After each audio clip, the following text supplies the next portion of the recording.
자동차 왕으로 불리는 헨리 포드의 일화입니다. 그는 자동차 산업을 통해서 거부가 됐죠. 말년에 고향에 내려갔을 때 일입니다. 거처할 주택을 건축을 하게 됐는데 고향 사람들이 보기에 너무 작아 보였습니다. 그래서 한 사람이 그에게 이렇게 물었습니다. 아니, 큰 거부가 집을 짓는데 어떻게 이렇게 작게 짓는 거요? 그러자 그는 빙그레 웃으면서 대꾸했습니다. 집의 크기가 문제인가? 집안에 사랑이 있어야지. 대리석으로 으리으리하게 큰 집을 지어도 사랑이 없으면 아무것도 아닌 것일세. 그는 특별히 가정을 중시한 사람이었습니다. 또 아내 클라라와 함께 금슬이 좋기로 유명한 사람이었습니다. 그로서는 그런 답변이 명답이었습니다. 그렇습니다. 집 자체보다 그 안에 사는 가족들이 문제지요. 하나님을 경외하는 신앙, 그리고 서로를 아껴주는 사랑, 그런 것들로 가득하면 그 집의 크고 작음이 결코 문제가 되지 않는다라는 것입니다. 그래서 이런 말이 있죠. 나이스 하우스보다 스위트 홈이 중요하다. 그렇습니다. 요즘 주택이 예전에 비해서 엄청나게 좋아졌잖아요. 그런데 그에 비례해서 오늘날의 가정들이 다 행복해졌을까? 그런 질문을 던져볼 때 선뜻 그렇다라고만 말할 수는 없을 것입니다. 누군가 이런 재미있는 말을 지어냈습니다. 정말 행복하고 아름다운 가정이 되려면 두 가지의 모습이 있어야 된다. 하나는 보금자리, 그래서 아늑하고 포근한 사랑으로 가득한 보금자리, 그리고 복음자리, 하나님의 말씀인 복음으로 충만한, 그래서 신앙이 가득한 가정, 그럴 때 복되고 아름다운 가정일 수 있다는 것입니다. 오늘 본문은 바로 그와 같은 진리를 우리에게 가르쳐주고 있습니다. 아무쪼록 오늘 말씀을 통해서 우리 가정을 복음자리와 복음자리로 잘 가꾸는 저와 여러분 되시기를 주님의 이름으로 축원합니다. 본문은 잘 아시는데 여호수아가 이제 임종을 앞두고 떠나기 전 이스라엘 백성들에게 유언적 메시지를 한 말씀입니다. 그는 모세의 뒤를 이어서 이스라엘의 지도자가 됐죠. 가나안 땅에 들어와서 30여 년 동안 정복전쟁을 치렀습니다. 그런 가운데 이스라엘 백성들은 가나안 땅에 정착할 수 있었고 훨씬 유복한 삶을 살 수 있었습니다. 그 모든 게 하나님의 은혜였습니다. 근데 문제가 있었습니다. 완전 정복을 하지 못한 가운데 곳곳에 원주민들이 버티고 있었다는 사실입니다. 이스라엘 백성들은 그들의 모습을 봤습니다. 광야 생활을 거친 이스라엘 백성으로서는 원주민들이 무척 잘 사는 모습 부러울 수밖에 없었을 것입니다. 그렇지 않겠습니까? 오랜 세월 그 땅에 정착하면서 농사도 짓고 또 집도 크게 짓고 이런저런 물질 문명을 이루고 재산도 축적되고, 그지요?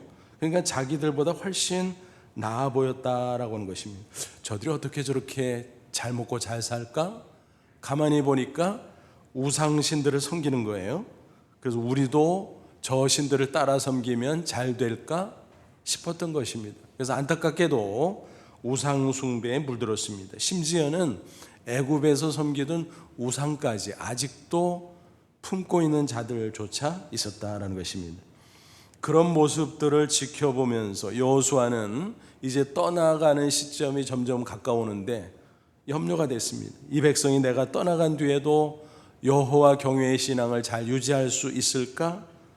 그런 의구심을 가지게 됐던 거지요. 그래서 그들 앞에 오늘 본문 말씀하고 있습니다. 너희들이 선택해라. 여호와 하나님을 믿을래? 아니면 우상신들을 믿을래? 잘 판단해봐. 어느 쪽이 참 하나님인가 봐봐. 그러면서 너희들이 어찌하든 나는 내 집과 더불어 오직 여호와만을 섬길 것이다. 그는 결단하고 선포합니다. 15절이지요. 하반절에 보니까 오직 나와 내 집은 여호와를 섬기겠노라. 그는 엄숙하고 진지한 마음으로 신앙 결단을 선포하고 있습니다. 그러자 백성들도 너도 나도 뒤따라 신앙을 결단한다고 고백합니다. 16절 백성이 대답하되 우리가 결단코 여호와를 버리고 다른 신들을 섬기기를 하지 아니하오리니 그랬습니다. 그들은 조상적부터 하나님께서 출애굽, 또 광야 생활, 가나안 정복, 그 과정을 거치면서 베풀어 주신 은혜를 생각할 때 어찌 하나님을 배반할 수 있겠냐고 말하면서 하나님만 섬기겠다고 다짐합니다. 18절 하반절, 그러므로 우리도 여호와를 섬기리니 그는 우리의 하나님이시니다. 그런데 말로 신앙을 결단하고 고백한다고 해도 그것을 지키는 것은 결코 쉬운 일은 아닙니다. 그들은 그 철석같이 큰 소리로 장담을 했건만 어떻게 됐습니까? 여호수아가 세상을 떠난 이후 하나님을 배신하고 말았다는 슬픈 사실입니다. 물론 겉으로는 여전히 여호와 하나님을 믿는 것처럼 보였죠. 입술로는 주여 주여 잘도 했죠. 하지만 여호수아 다음 세대는 하나님을 저버렸습니다. 그리고 우상 숭배에 물들어 버렸습니다. 사사기 2장 10절에 이렇게 증거합니다. 그 세대 사람들 다 그 조상들에게로 돌아갔고 여호수아 동시대 사람들이 세상을 떠났다는 거죠. 그 외에 일어난 다른 세대, 다음 세대는 여호와를 알지 못하며 여호와께서 이스라엘 위에 행하신 일도 알지 못하였더라. 여기서 알다라는 단어가 중요합니다. 히브리 원어로 야다라는 단어인데 이 단어의 뜻이 아주 특이합니다. 지적으로, 이론적으로 아는 것이 아니죠. 이것은 깊은 체험을 통해서 인격적인 관계를 맺는 가운데 아는 것을 의미합니다. 그러니까 하나님을 깊이 체험하고 하나님과 인격적 관계를 맺지 못했다는 거예요. 이스라엘 백성들이 하나님을 알지 못했다는 것은 그들이 어떻게 지적으로 이론적으로 몰랐겠습니까? 당연히 주워 듣고 알았겠지요. 그러니까 그들은 여호와 하나님을 진심으로 섬기지 않았구나 하는 걸 알 수 있습니다. 그래서 사사기 2장 13절은 뭐라고 말씀합니까? 곧 그들이 여호와를 버리고 바알과 아스다롯, 아세라라고 부르기도 해요. 그 우상신들을 섬겼으므로. 그들은 왜 그 우상신들을 섬겼을까? 앞서도 잠시 언급한 것처럼 원주민들을 보니까 잘 먹고 잘 사는 것 같아요. 야, 우리도 따라서 믿으면 저렇게 될까? 세상의 욕망 때문에 그들은 우상 숭배에 물들고 말았다는 것입니다. 바알신과 아세라신은 가나안 원주민들이 믿기로 농경의 신입니다. 또 전쟁의 신입니다. 그러니까 풍요와 안전 두 가지를 보장해 준다고 믿었던 것입니다. 그러니까 이스라엘 백성들로서는 야, 저 신들을 따라 믿으면 우리도 풍요로워질 수 있을까? 안전할 수 있을까? 그런 생각이 들었던 거죠. 물론 착각이죠. 여호와 하나님만이 유일하시고 참으로 절대 주권자로서 모든 은혜를 지금까지도 베풀어 주고 앞으로도 베풀어 줄 거 아니겠습니까? 사실은 가나안 원주민들이 풍요를 누리는 것도 창조주 하나님, 절대 주권자 하나님이 일반 은혜로 베풀어 주시는 것이지 우상신들이 주는 것은 결코 아니라는 사실입니다. 그런데 착각을 하고 있었던 것이죠. 그래서 하나님을 배반했고 우상신을 숭배하기 시작합니다. 그 모습을 보신 하나님께서 얼마나 속이 상하셨겠습니까? 마침내 진노하셨죠. 사사기 2장 14, 15절 여호와께서 이스라엘에게 진노하사 그들이 어디로 가든지 여호와의 손이 그들에게 재앙을 내리시니 곧 여호와께서 말씀하신 것과 같고 여호와께서 그들에게 맹세하신 것과 같아서 그들의 괴로움이 심하였더라. 그러니까 절대주권자 하나님을 배척하니까 하나님께서 진노하셔서 그들은 되는 일이 없었습니다. 언제서 무엇을 하든지 하나님께서 재앙을 내리셨고 고통이 계속 지속될 수밖에 없었다는 사실입니다. 이게 이스라엘의 실패한 역사입니다. 우리는 그 역사를 반면교사로 삼아야 할 것입니다. 여호수아의 신앙 결단을 그들도 잘 따라갔었더라면 좋았을 텐데 세속적인 욕망 때문에 우상 숭배에 물들고 말았다라고 하는 것입니다. 그들은 입술로는 여호와를 믿는다고 했을 것입니다. 우리는 절대로 여호와 하나님을 배반한 적이 없어라고 우겼을지도 모릅니다. 문제는 무엇입니까? 하나님과 우상신을 겸하여 섬겼다라는 것입니다. 그거는 온전히 하나님을 섬기는 신앙이 아니죠. 이런 것을 가리켜 혼합주의 신앙, 싱크레티즘이라고 말합니다. 쉬운 말로 표현하면 회색 신앙, 흑도 아니고 백도 아닌 회색 신앙, 또 양다리 걸치기 신앙이었던 것입니다. 성경은 누누이와 같은 혼합주의 신앙을 경계하고 있습니다. 열왕기상 18장 보면 우상 숭배가 극에 달했던 아합 왕 시대, 그 부인이 누굽니까? 이방 공주 출신 이세벨, 아주 사악한 우상 숭배자지요. 오죽하면 왕궁에 바알 선지자들까지 양성했겠습니까? 엘리야가 그 핍박이 너무 거칠어서 피해 다니다가 하나님의 명령으로 공개적으로 나섰어요. 그리고 결투를 신청합니다. 바알 선지자들 와라, 갈멜산에서 결투해보자. 어느 쪽이 참 신인가? 우리가 믿는 여호와 하나님인가? 아니면 바알 신인가? 한번 겨뤄보자. 백성들도 모였습니다. 엘리야는 백성들에게 촉구합니다. 열왕기상 18장 21절, 엘리야가 모든 백성이 가까이 나가 이르되 너희가 어느 때까지 둘 사이에서 머뭇머뭇하려느냐? 여호와가 만일 하나님은 그를 따르고 바알이 만일 하나님은 그를 따를지니라. 선택하라는 것입니다. 양다리 걸치지 말라는 것입니다. 그런 식으로 하면 아예 때려치우라는 것이었습니다. 예수님도 말씀하셨죠. 마태복음 6장 24절, 한 사람이 두 주인을 섬기지 못할 것이니 혹 이를 미워하고 저를 사랑하거나 혹 이를 중히 여기고 저를 경히 여김이라. 너희가 하나님과 재물을 겸하여 섬기지 못하느니라. 인간의 마음은 하나로 쏠리면은 다른 하나는 소홀히 될 수밖에 없습니다. 그래서 하나님만 섬겨야지. 하나님과 세상, 하나님과 다른 신, 하나님과 재물 겸하여 섬길 수 없다라고 하는 것입니다. 그것은 혼합주의 신앙, 즉 온전한 신앙이 아니다라는 것입니다. 그런 신앙의 상태로 하나님의 은혜와 축복을 계속 받아 누릴 수 있을까? 천만의 말씀. 그래서 잘 될래야 잘 될 수가 없다라고 하는 것입니다. 이솝우화 가운데 박쥐아기가 있어요. 짐승과 새들의 전쟁이 벌어졌습니다. 박쥐가 가만히 생각해 보니까 나는 양쪽에 다 속하잖아. 그래서 꼼수를 부렸습니다. 새들이 승리할 때는 나도 새야. 짐승이 승리할 때는 나도 짐승이야. 그런데 나중에 결국 들통이 나버리고 말았습니다. 그 후에는 새들에게도 배척을 당하고 짐승들에게도 배척을 당하고 양쪽 다 어울리지 못했다는 것입니다. 그래서 밤중에만 다니게 되었다라는 이야기지요. 이처럼 양다리 걸치는 혼합주의 신앙은 결국은 망할 수밖에 없다는 것입니다. 그러니까 이런 것들을 쭉 볼 때, 야, 그렇구나. 구약 이스라엘 백성들이 대단한 줄 알았는데 이런 혼합주의 때문에 온전한 신앙을 지키지 못했구나. 오늘 우리도 마찬가지입니다. 우리가 하나님을 믿노라 하지만, 예수를 믿노라 하지만 자칫 세속에 얽매여 혼합주의 신앙에 빠질 가능성이 농후합니다. 따라서 앞장서는 사람이 있어야 되지요. 중심을 잡아주는 사람이 있어야 되죠. 여호수아가 그랬던 것입니다.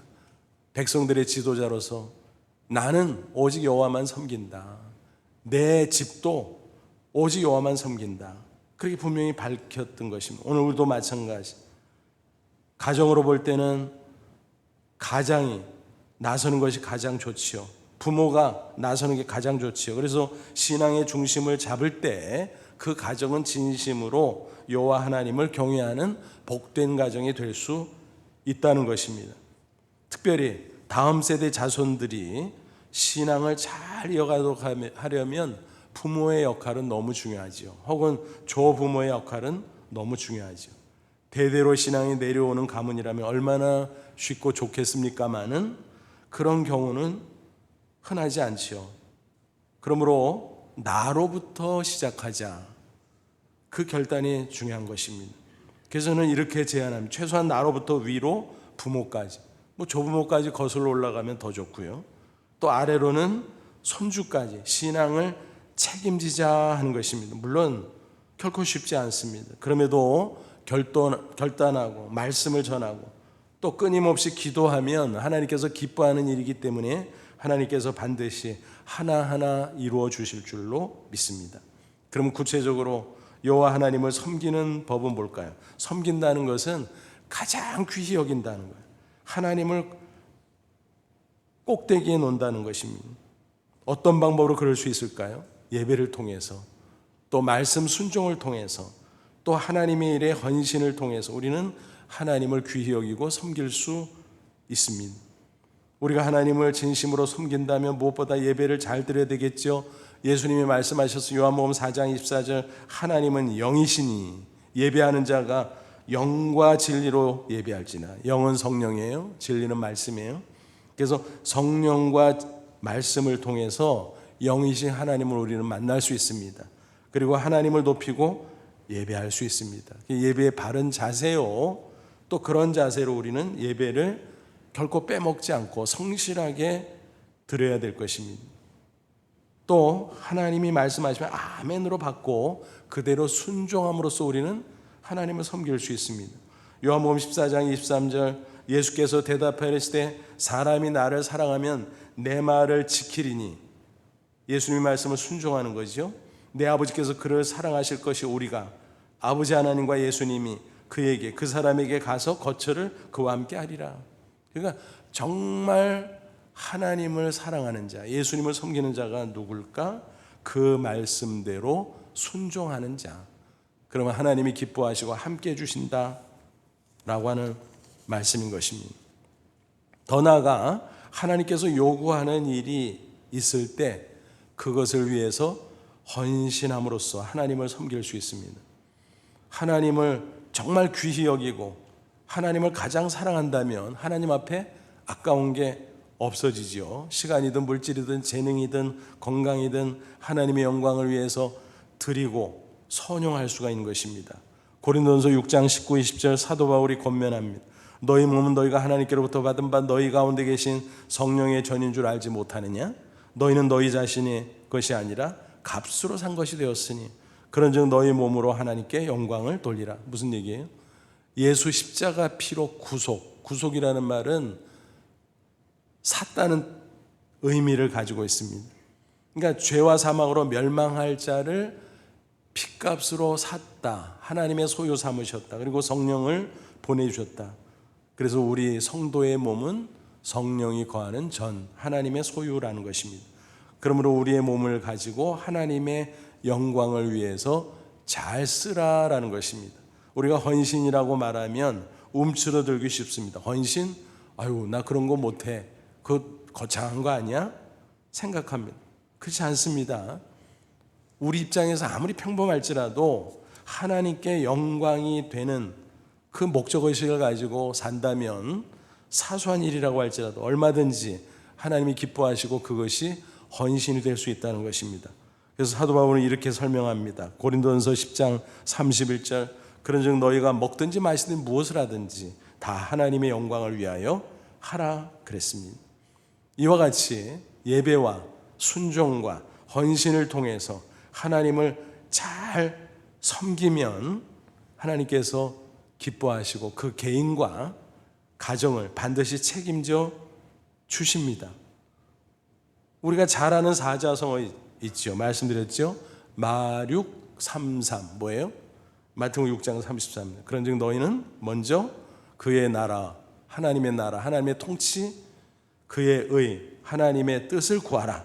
그럼 이 모든 것을 너희에게 더하시리라.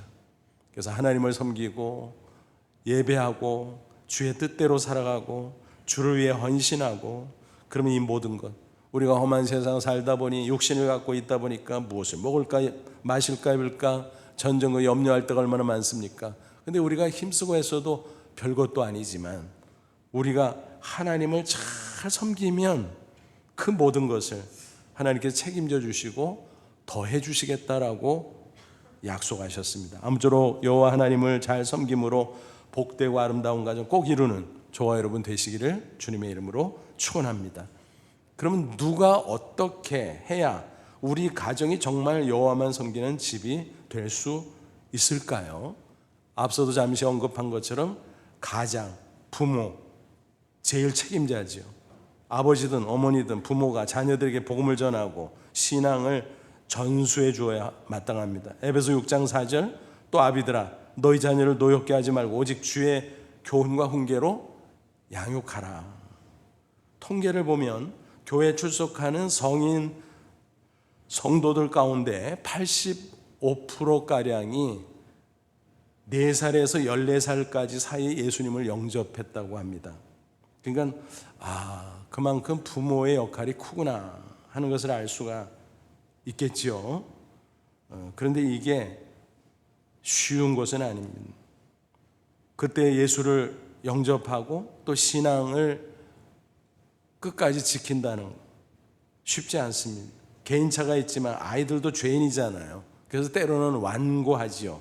특히나 사춘기를 지나가게 될 때는 정말 힘들지요. 그래서 부모의 눈물 어린 기도가 필수적입니다. 우리 아이는 잘 자랐어. 한 번도 속속인 적 없어.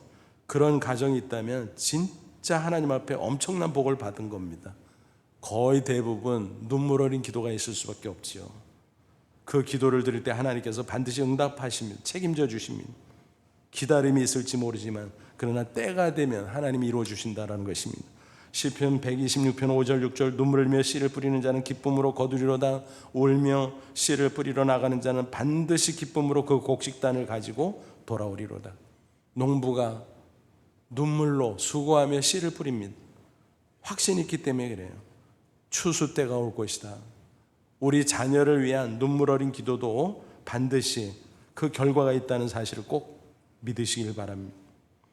이런 가정들의 이야기를 많이 듣게 됩니다. 어린 시절 교회에 잘 나가고 부모의 말을 잘 듣던 아이들인데 왜 이러지? 교회를 나가기 싫어하고 신앙을 멀리하고 부모 속을 썩이고 사춘기를 몹시 앓으면서 삐딱선을 타고 그럼 대책이 없죠. 너무 불안합니다. 이 자녀들이 앞으로 어떻게 될까? 미래가 있을까? 여러분, 하지만 부모가 인내하면서 눈물로 기도하면 하나님께서 반드시 변화시켜 주신다는 확신을 저버리지 마시기 바랍니다. 여러분, 인간 부모로서는 불가능하지요. 불안하지요, 당연히. 그러나 하나님은 전능자입니다. 게다가 인간 부모보다 그 자녀들을 하나님이 더 사랑하세요. 제가 오래전 우리 아이들이 사춘기 한참 할 때 우리 부부도 눈물 어린 기도를 할 수밖에 없었습니다. 그때 하나님께서 그런 확신을 주셨어요. 야, 네 자식들 네가 사랑하는 것 같지 내가 더 사랑해. 네 자식이 전에 내 자식이거든. 그 말씀이요 얼마나 큰 위로가 되는지 몰라요. 신기하게도 그 모멘텀을 딱 지나면서 아이들이 이렇게 세워지고 아이들이 변화되고 아이들의 진로가 열리고 그런 것을 체험할 수 있었습니다. 오랜 세월 목회를 하다 보니까 눈에 보여요. 성도들 가운데 그런 간증들이 굉장히 많이 있습니다. 자녀들이 신앙에서 멀어지는 것 같고 말을 안 듣는 것 같고 앞이 캄캄할 것 같은데 시간이 가면 기도의 끈을 놓지 않고 끊임없이 눈물을 흘리고 나아가다 보면 때가 되니까 야, 하나님이 이렇게 해주셨네. 그런 체험, 감사, 간증을 하게 되더라 라고 하는 것입니다. 그런데 눈물 어린 기도를 하되 기도를 잘해야 됩니다. 우선 신앙을 위해서 기도해야 돼요. 물론 현실적인 문제들이 있죠. 학업, 대학, 합격, 또 취직, 결혼, 또 성공 등등. 여러분, 우리가 육신을 가지고 세상 살기 때문에 그런 현실적인 기도 당연히 해야 됩니다. 그런데 빼놓지 말아야 되는 가장 우선적인 기도 제목은 자녀들의 신앙 문제다라고 하는 것입니다.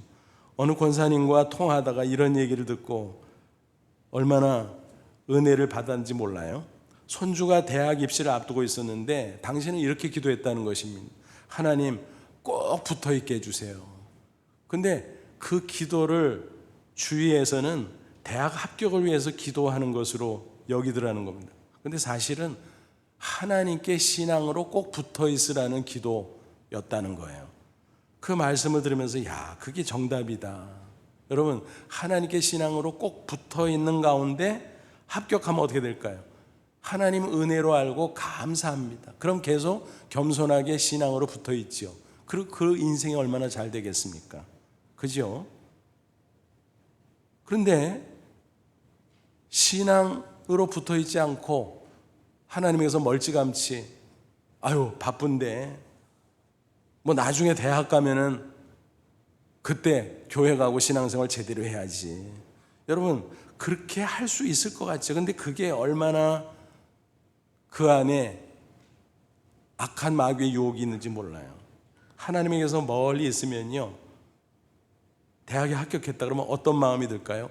야, 내 실력으로 잘했어. 그러면 교만해지고 하나님에게서 계속 멀어져요. 그렇기 때문에 신앙으로 하나님께 붙어 있어야 됩니다.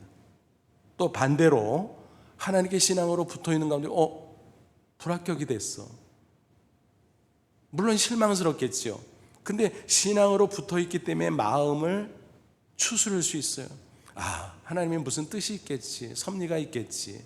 그래서 다시 일어서서 하나님을 의지하고 나아갑니다. 나중에 하나님께서 이러시려고 그랬구나.